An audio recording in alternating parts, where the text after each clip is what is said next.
Kemudian apa? Emosi. Ini otak manusia kan kita sudah belajar, ada kiri, ada kanan, ya. Perempuan kalau emosi itu semua otaknya kena. Lihat tuh, Bu. Laki-laki kalau emosi yang terpengaruh hanya otak bagian kanan, Bu. Perempuan semua. Aduh. Untung kita kecil-kecil.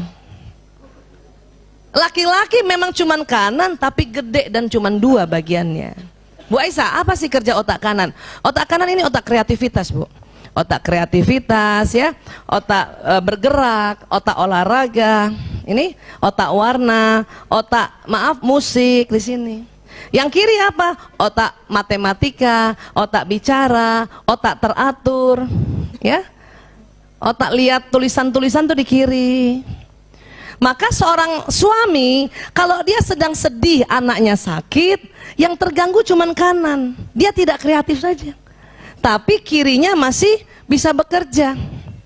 Makanya jangan heran ada suami istri anaknya di ICU, ya, istrinya udah nangis-nangis kayak apa, kenapa? Semua otak kena emosinya. Lihat suaminya masih pergi rapat, ya Bu. Itu jengkelnya minta ampun, ya Allah, nih bapaknya ya, anaknya udah di ICU, napas udah 1, 2, 3, ya, masih mau pergi rapat. Bu, laki-laki sesungguhnya atau bapaknya tuh sesungguhnya sedih juga, tapi memang yang kiri nggak terganggu, Bu, cuman kanan yang terganggu, sehingga dia masih bisa rapat, masih bisa bicara, masih bisa ngitung-ngitung. Kalau di rapat itu harus ada hitung-hitungan, ya, masih bisa pegang gadget, ya, kadang masih bisa baca koran loh, Bu. Padahal dia tetap sedih.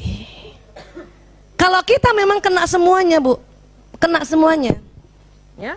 Makanya ketahuan banget kalau perempuan sedih, perempuan takut, perempuan ya malu, perempuan marah, ketahuan. Otaknya kena semua. Untung kecil-kecil, ya Bu. Jadi kita dilarang menuding bahwa laki-laki nggak punya perasaan. Sesungguhnya mereka juga sedih, mereka juga takut, apalagi sesungguhnya suami kalau istrinya sakit dia takut, Bu. Cuman nggak ketahuan. Kenapa? Yang kena cuman otak kanannya aja, Bu. Dia nggak kreatif, Bu.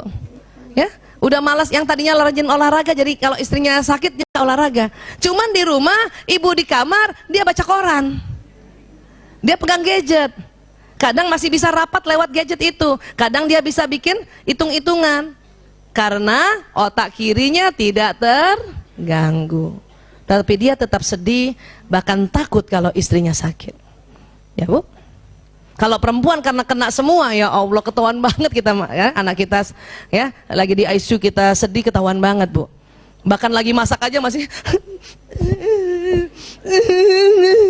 masih gitu, Bu.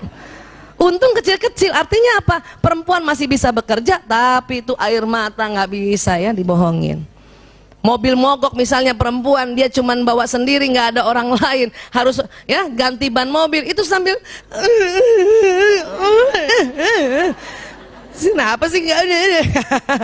Udah kayak gitu sambil ngomong pula, ya. Nah, itu kita perempuan. Sampai sini sepakat dulu, Bu, ya. Bu Aisyah, apa perbedaannya kalau dia bulat besar-besar ini? Oke. Rupanya ya, karena dia lebar, laki-laki memang kalau sedih, marah, takut nggak ketahuan. Tapi karena lebar, kalau dia marah banget, laki-laki pasti membentak atau memukul. Kapan ada laki-laki sudah membentak atau memukul, berarti dia marah banget, ya, atau mungkin sedih banget, atau mungkin takut banget. Kenapa? Lubangnya 2, makanya sudah nggak bisa kontrol. Walaupun ini tidak terganggu, ini besar soalnya, ya. Kita perempuan kecil-kecil, Bu, kecil-kecil banget, ya, kecil-kecil. Sehingga apa?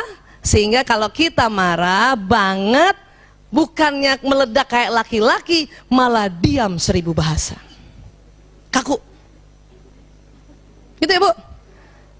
Terus nanti suaminya tanya, ya, Umi marah ya? Enggak. Salah. Sebab apa? Perempuan kalau ditanya nggak bisa langsung bilang iya, apalagi kalau marah banget. Ini tadi, yang kecil-kecilnya udah nyala dia, ya. Ternyata perempuan waktu bilang enggak, tapi dalam hatinya tanya lagi dong.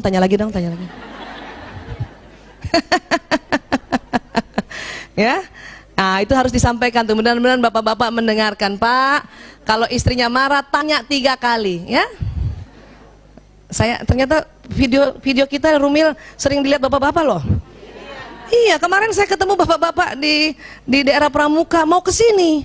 Ya, saya boleh nggak ke sana? Perempuan semua, Pak. Ya. Saya sering katanya dengar video Bu Aisyah. Pak, kalau istrinya dibilang ya, ditanya, Bunda, Umi, Mama, marah ya, dan dibilang enggak, tolong tanya lagi. Perempuan senang ditanya 3 kali. Ya, antara pertanyaan 1, 2, dan 3 harus kasih jeda waktu sekitar 3 menit, 5 menit. Ya, yang kedua, Umi marah ya, kita bikin ini, kita mulai nih. Enggak, siapa yang marah? Rugi amat. Mulai. Dalam hati masih juga, tanya lagi dong. Pertanyaan ketiga oleh suami, Umi marah sama Abi ya. Baru tuh, Abi nggak pernah ngerti aku. Yang ketiga baru kita bisa bilang, ya, baru kita bisa bilang. Sayangnya laki-laki nggak begitu. Kenapa? Karena laki-laki kalau dia lagi marah, kesel apa, dia nggak mau ditanya-tanya. Ya, nggak mau ditanya-tanya. Jadi pas dia lihat istrinya marah, Umi marah ya? Enggak. Apa kata suami? Ya udah, ya, Abi main golf dulu ya. Abi ke masjid dulu ya. Walaupun dia ke masjid loh. Walaupun dia minta izin ke masjid, tetap aja 4, Bu. Dalam hati kita bilang apa? Ya, nggak pernah ngerti aku. Gitu.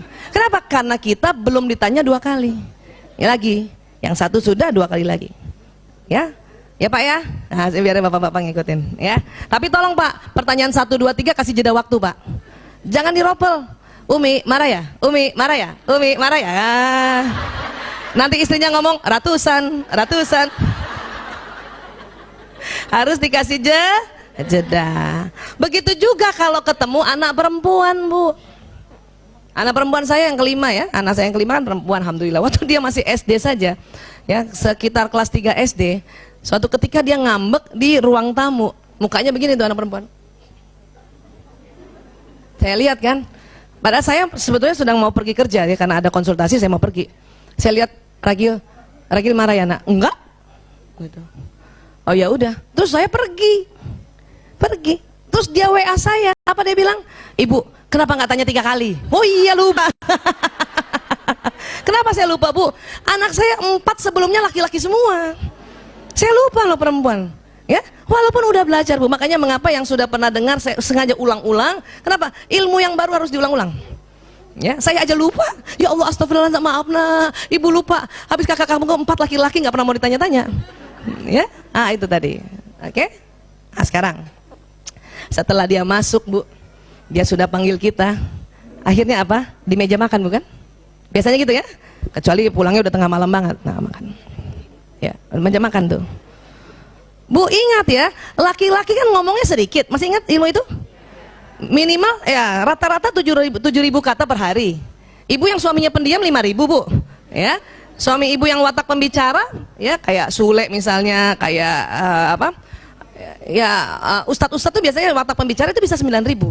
Tapi rata-rata 7.000.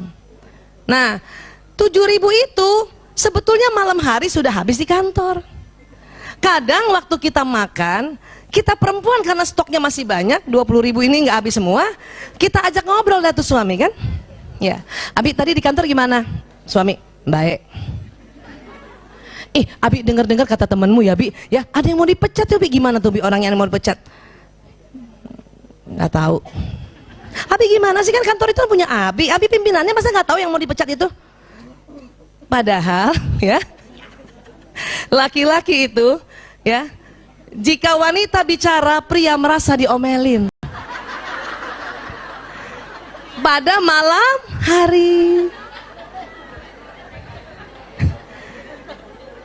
Aduh, ya.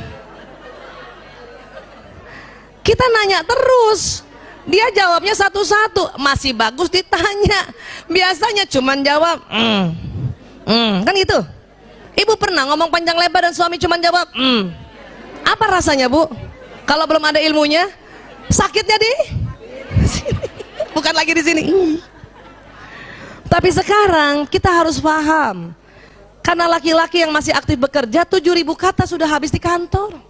Apalagi kerja zaman sekarang, kerja di Jakarta, ya Allah, sampai rumah tuh jam 11 malam, Bu.